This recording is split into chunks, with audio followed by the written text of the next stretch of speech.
भाइयों बहनों, इस बैलगाड़ियों की दौड़ में जो भी जीतेगा उसे सेठ संग्राम सिंह की तरफ से 1001 रुपये इनाम मिलेगा। हार जीत का फैसला हमारे गांव के मुखिया चरणदास जी करेंगे।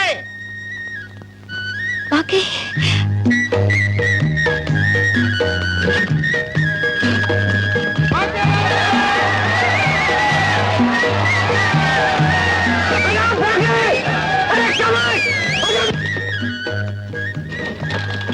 अरे बांके, मैं पूछता हूँ तू यहाँ क्यों आ गया? तुझे दौड़ के कायदे कानून कुछ मालूम नहीं है? तो तुम ही समझा दो ना कायदे कानून। गांव के बड़े मुखिया बने फिरते हो। बांके समझ गए ना? अरे हट! संग्राम सिंह के बैल दौड़ रहे हैं तो क्या हुआ? दौड़ वही बैल जीतेंगे जिनमें दम होगा, खम होगा। मैंने इन्हें शेरों की तरफ पाला है, कुत्ते की तरफ दूध मिलाने के लिए नहीं। बड़ा आया है शेर कहीं का, कभी शीशे में शक्ल देखी है अपनी? तो अब देखे लेते हैं तेरी आंख के शीशे में। अरे जा देख बजर बट्टू, अगर बांके बाबू हार गए ना इस दौड़ में तो इन बैलों की जगह हमें जोत देना और चाबुक ले लेना हाथ में। और अगर जीत गए तो सारे गांव के सामने अपने हाथ से माला पहना देना। बाबू सीढ़ी बजाओ। अरे हाँ,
ये तो गजब हो गया।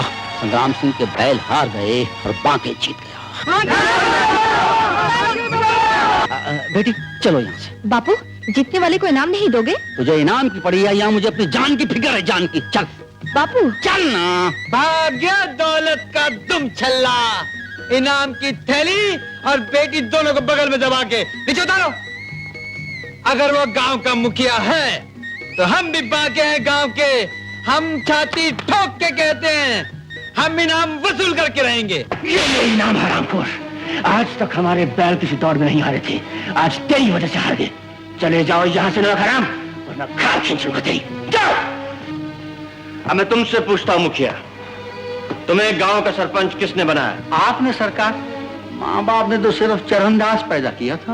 और तुम्हारी इतनी हिम्मत हो गई कि तुमने उस छोकरे को हमारे बैलों के मुकाबले में जीतने दिया? मैं क्या करता सरकार, मैंने उसे 1000 समझाया हारने के लिए, मगर वो नहीं माना। एक बात कान खोल कर सुन लो मुखिया, जब तक दौलत की चाबुक हमारे हाथ में है हम हार का मुंह नहीं देख सकते। जीत अमीर का पैदाइशी हक है, वो उसे मिलना ही चाहिए। अगर नहीं मिलेगा तो उसे खरीद भी सकता है और छीन भी सकता है। आहा, क्या बात कही है सरकार। मगर बात ये है, लता जी आ रही हैं, मैं आ क्या चलूंगा। दफा हो जाओ।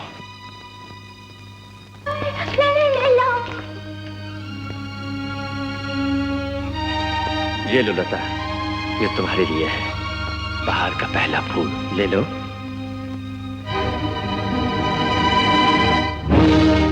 नहीं, मैं तुम्हारा दिया हुआ फूल नहीं ले सकती। लता, उठाओ ये फूल और लगाओ अपने बालों में। उठाओ।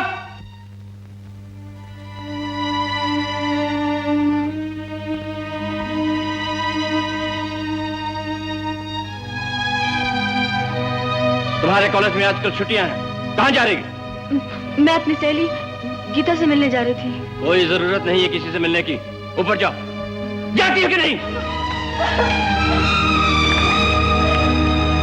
संग्राम सिंह, ये क्या किया तुमने?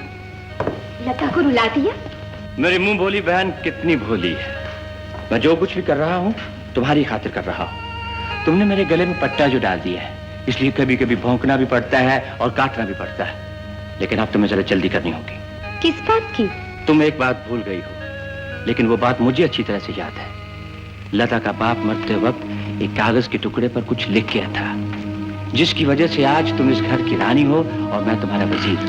लेकिन तुम्हारा और मेरा राज इस घर में तभी तक है मेरी भोली बहना, जब तक लता बालिग नहीं हो जाती। उसके बाद वो जो भी चाहे कर सकती है। तुम्हें रानी से बांदी बना सकती है और मुझे निगरान से नौकर। तो फिर? इसीलिए तो कहता हूँ कि लता का हाथ जल्दी से जल्दी मेरे हाथ पे सौंप दो, वरना तुम्हारा विधवा होना बेकार गया और मेरा कुंवारा रहना बेकार। आहिस्ता बोलो, आहिस्ता बोलो। लता सुन लेगी तो क्या होगा? वो मुझे सौतेली माँ नहीं, अपनी सगी माँ समझती है। इसके लिए मैं तुम्हारी तारीफ करता हूँ। जो अक्लमंद होते हैं वो जहर की गोली भी देते हैं, तो शक्कर में लपेट कर।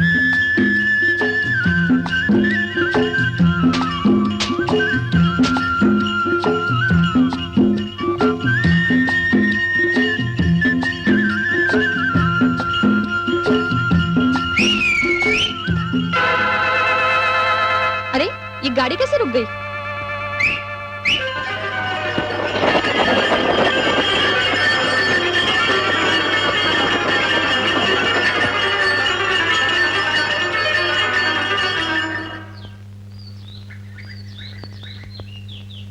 अरे, ये गाड़ी आगे जाने के बजाय पीछे कैसे आ गई?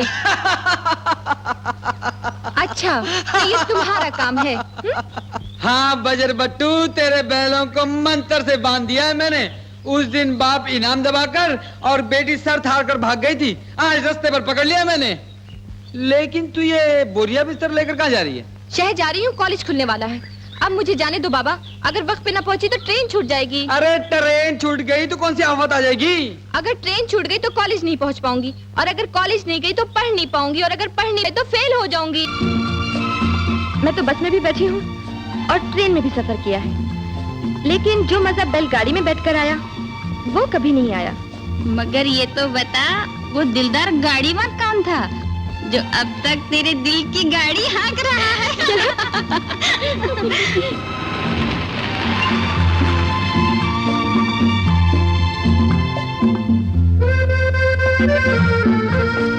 अरे वो देख, लता आ रही है। चलो हम लोग उसका तमाशा करते हैं। कैसे?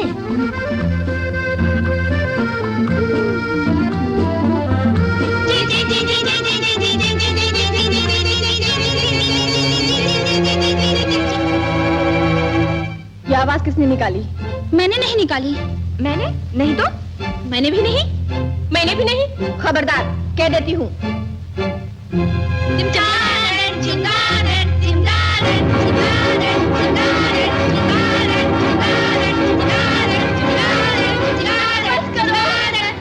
मैं कहती हूँ बस करो, बस करो। तुम हो, तुम हो।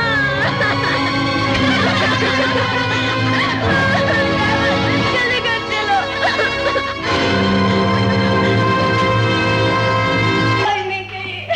पढ़ाई नहीं चाहिए, कुछ भी नहीं चाहिए। क्या हुआ बेटी, आज तुम कॉलेज से इतनी जल्दी आ गई? आज से मैं कॉलेज नहीं जाऊंगी। क्यों? वहाँ सब लड़कियां मुझे सताती हैं।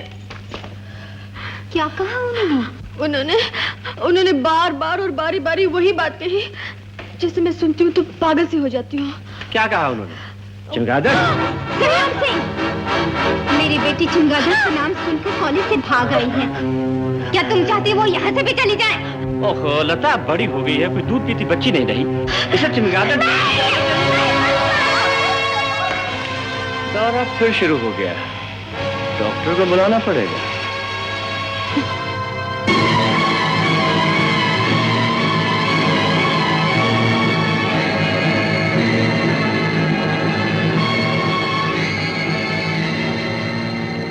इस इंजेक्शन से ये कई घंटे सोई रहेंगी। जागेंगी तो याद भी नहीं आएगा क्या हुआ था।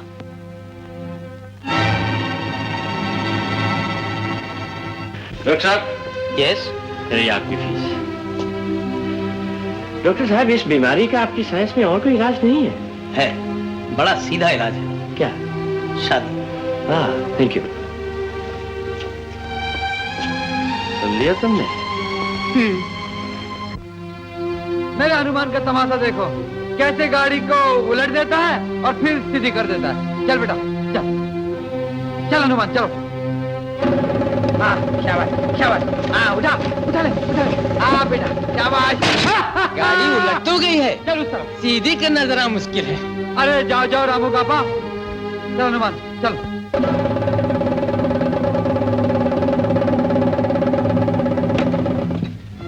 चलो हनुमान चलो, शाबाश। अरे बांके, अरे बांके भैया, तेरी चिट्ठी।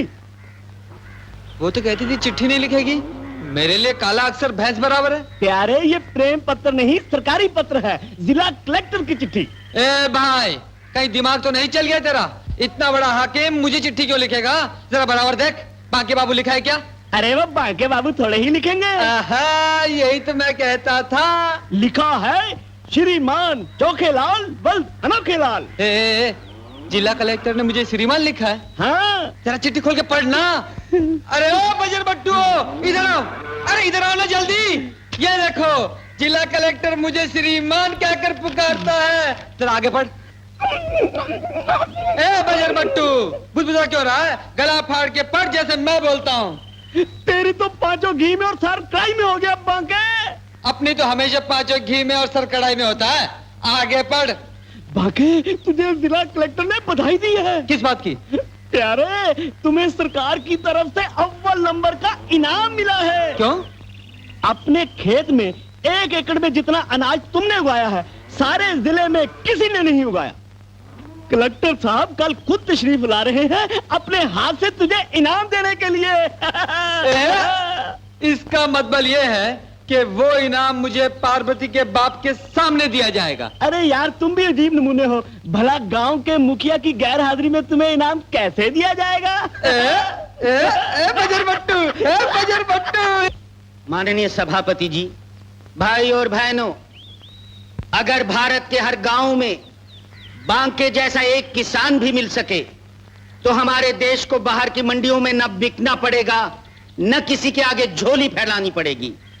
हमारा देश फिर से वही हो जाएगा जो पहले था, सोने की चिड़िया, सारे संसार की अन्नपूर्णा।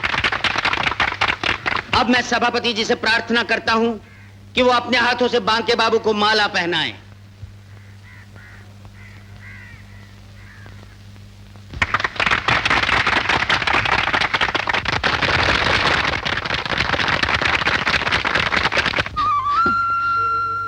ये क्या कर रहा है बेटे? ये तुम्हारे पुण्य प्रताप है माँ, इसे तुम्हारे पाँव में रख रहा हूँ। नहीं बेटे, इसे मेरे पाँव में नहीं, अपने बापू की तस्वीर के नीचे रख। वो हमेशा कहा करते थे, विद्या आदमी को फरिश्ता बनाती है, लेकिन उससे भी बढ़कर है खेती, जो हर इंसान का पेट भरती है। इसीलिए उन्होंने तुझे किसान बनाया है बेटे। इस इज्जत के असली हकदार वो हैं। उनकी तस्वीर को प्रणाम कर बेटे। बापू, ये मेरा नहीं, तुम्हारा इनाम है। आज तुम्हारे विश्वास के आगे दुनिया ने सर झुका दिया। आज तुम जिंदा होते तो मैं... क्या हुआ माँ? माँ तू रो रही है? कुछ नहीं बेटा, कुछ नहीं, ऐसे ही जी भर आया। आंसुओं को 2 ही बार रोकना मुश्किल होता है। बहुत ज्यादा दुख हो या बहुत ज्यादा खुशी। चल बेटा, फिर नजर उतार दो।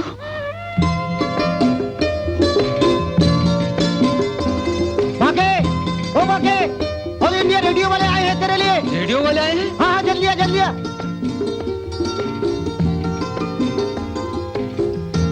जयराम जी के साहब। जयराम जी। तुझे जो इनाम मिला है ना, उसके बारे में सारी बातें मशीन में भर के रेडियो में सबको सुनाएंगे। हम आपसे कुछ सवाल पूछना चाहते हैं, आप उनके जवाब देंगे? मुझसे?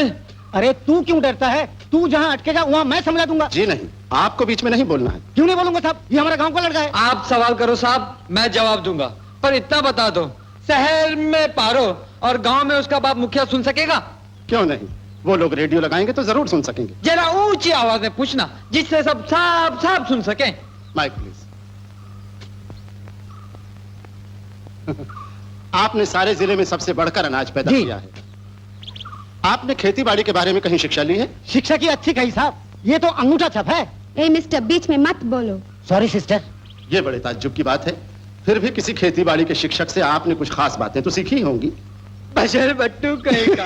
आप भी कमाल करते हैं साहब। जिस तरह मछली के बच्चे को तैरने और शेर के बच्चे को शिकार करने की शिक्षा नहीं लेनी पड़ती, उसी तरह किसान के बच्चे को भी ताशकारी सीखनी नहीं पड़ती। ये ठीक कह रहे हैं, ठीक कह रहे हैं। ये हमारा ये बांके बाबू है अंगूठा छाप, लेकिन बात करता है हथौड़ा छाप। हे मिस्टर। कौन? बंद किया सिस्टर। एक सवाल और पूछता हूँ आपसे, आपकी नजर में गांव की जिंदगी और शहर के रहन सहन में क्या फर्क है? रेडियो साहब, फर्क तो वो बताए जिसने कभी शहर देखा हो। हम तो इस गांव को छोड़कर दूसरे गांव भी कभी नहीं गए। ये धरती हमारी माँ है और इसकी गोद इतनी बड़ी है कि हमें कहीं जाने की जरूरत नहीं पड़ी।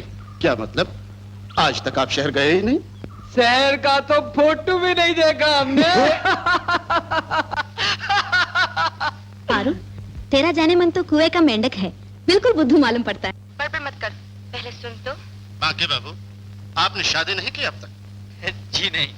खेतों में धान और गेहूं की फसल तो काफी पैदा कर ली आपने, घर में खुशी का बाग नहीं लगाएंगे? लगाएंगे साहब, साल 2 साल में फिर आना। अब तो सिर्फ खेत देखा है, फिर बाग बगीचा भी देख जाना। देर है तो सिर्फ पारो की सैर से आने की। वो वहाँ कॉलेज में पढ़ती है ना। आप कॉलेज की पढ़ी लिखी लड़की से ब्याह करके शहरी बाबू बन जाएंगे या उसे अपने सांचे में ढाल लेंगे?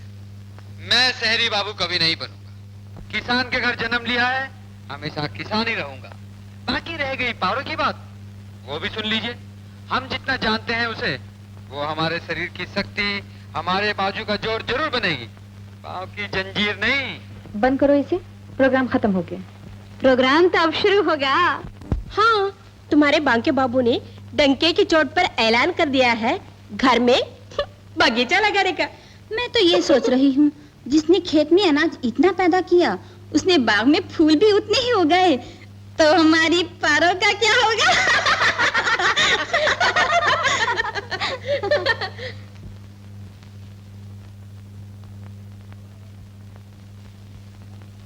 कलावती, रूपमती, वासमती, मैंने तुम्हारे लिए दिन छोड़ा, दुनिया छोड़ी, घर छोड़ा, घर वाली छोड़ी, लेकिन तुम बड़ी बेवफा निकली। हमसे आंख में चुली खेलती रही और चांदी की पहल पहन के छन छन करती हुई पहुंच गई बांके के घर। सरकार से उसे कृषि पंडित का खिताब भी दिलवा दिया। चौथी कौन? किताब उसे नहीं तो और किसे मिलेगा? वो जी तोड़कर मेहनत करता है और तुम। क्यों? जिस तरह वो मेहनत करता है उसी तरह मैं भी मेहनत करता हूँ। लेकिन मेहनत में फर्क होता है, इसीलिए तो उसके खेत सोना उगलते हैं और तुम्हारे खेतों में सिर्फ धूल उड़ती है।